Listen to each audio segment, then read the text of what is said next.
Hey everyone, I'm back and today we're going to be talking about Blade. And this movie came out in 1998 and it stars Wesley Snipes as Blade. And it's a superhero movie. And I thought this movie was fine. I didn't hate it. I think the first half is not that bad. The second half is where it kind of falls apart for me and just becomes really stupid and full of cliches. And overall, I don't regret watching the movie. There are things that I liked about it, and what I like about it is what the movie is trying to be. And there are many things in this movie that would just not make sense in any other movie. Or even this movie, there are things that just flat out don't make any sense. But I feel as though the overall goal of the film was just to be really cool, especially in the action scenes. And I thought it was cool and fun and entertaining. And the effects are pretty dated and don't really hold up. The special effects and CGI, it just doesn't look that great, especially in the third act. But when it's not focusing on CGI, it is fun to watch, and I enjoyed what was happening. And I enjoyed a lot of the build-up and what was going on and the development of the world. And I like how in the world that this movie exists in, vampires are pretty much everywhere and they control most of society. And that was interesting to me. And the characters, they're not deep. They're very surface level, and it's not a subtle film. It's very in your face, and it's fine. It's serviceable. I never got annoyed when it was kind of in your face, and even the parts that I could see coming, I wasn't super disappointed by it because the movie, it never got really cheesy, unintentionally cheesy, that is, for me. And that kind of goes along with the tone of the film, is just to be kind of cool and not really care about anything else.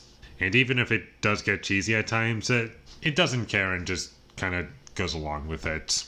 I thought Wesley Snipes was really good in the movie, and he really sold me on the character of Blade, and I thought he succeeded in pretty much anything that the script needed him to do. And the villain of the movie was kind of annoying, and the actor who played him I thought was kind of bad.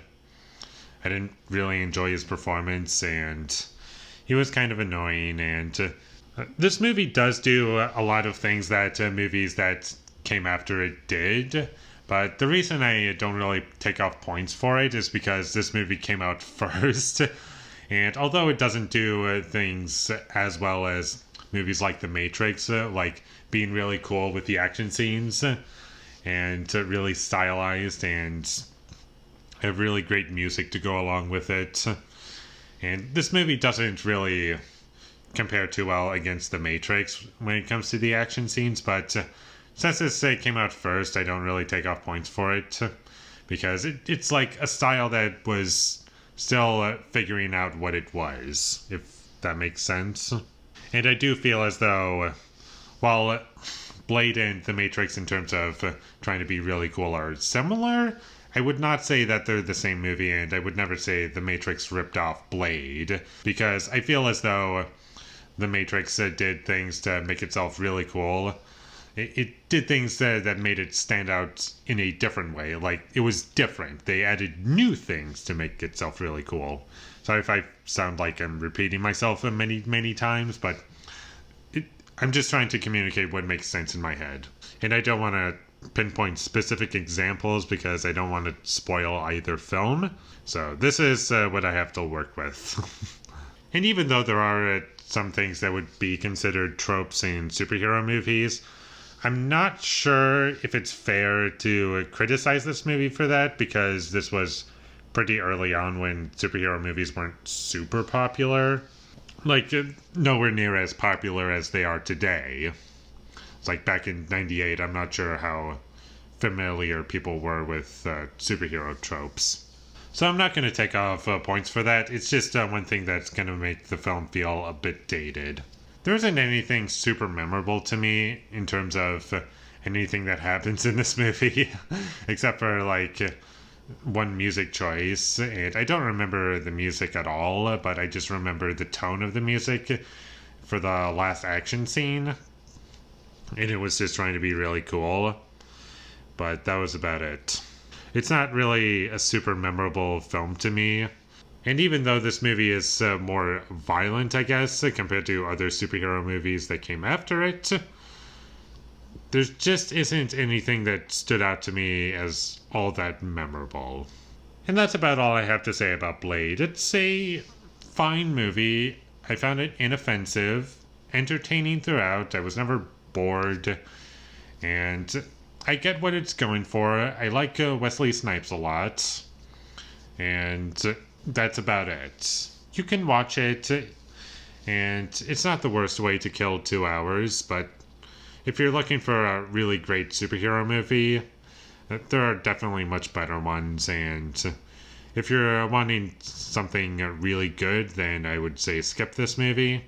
I haven't seen the other two Blade movies yet, so I can't really comment on how this movie compares to them.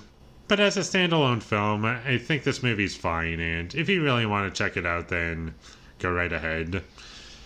And with all that being said, I'm going to give Blade a 5 out of 10. Thank you for watching my videos as always. If you enjoyed this review, be sure to leave a like and comment down below what you thought of Blade, and my social media links, they will all be in the description, so follow me there.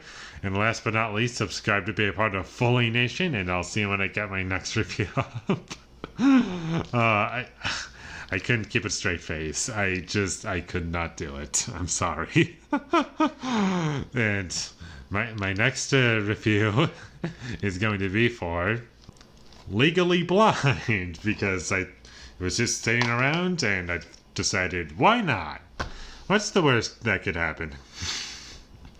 So look forward to my review of Legally Blonde, starring Reese Witherspoon. But until I get that up, thank you for watching and have a great day.